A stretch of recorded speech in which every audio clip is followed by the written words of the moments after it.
ফেসবুকে আমার ভাইয়া ফ্রেন্ড দেখে যে একটা ছবি, আমাকে দেখানোর পর আমি বলছি এটাই ভাইয়া, দেখে যে অনেক রক্ত। তারপর আমার ওইখানেই কান্নাকাটি করতেছি, বললাম যেটা কি হয়েছে আসলে ভাইয়া।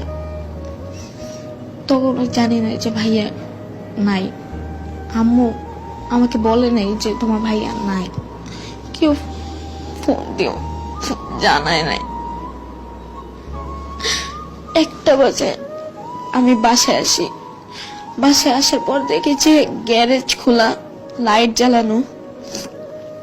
আমি সবাইকে জিজ্ঞেস করতেছি কি হয়েছে, আমাকে সবাই জড়ায় ধরে কাঁদতেছে। আমি বলছি কি হয়েছে একটু বলো, আমাকে বলতেছে না। আমাকে উপরে 6 তলায় নিয়ে আসছে জোর করে এনে বলে কিচ্ছু হয় না, তুমি শোও, তোমার ভাই আসতেছে। প্রায় 30 মিনিটের মতো শুয়ে আছি, হঠাৎ করে দেখি চিৎকার দিয়ে সবাই কাঁদতেছে। বারান্দায় যাওয়ার পর দেখি যে আম্মু সবাই ধরে আছে কাঁদতেছে। আমি নিচে যেয়ে দেখি কাপড় পরে আছে আমার ভাইটা। আমাদের ভাইটার সামনে কেউ যাইতেও দিতেছে না। লাশটা বের করার পর গ্যারেজ চানে আমি একবার খালি চুমু দিয়েছি মাইয়াকে।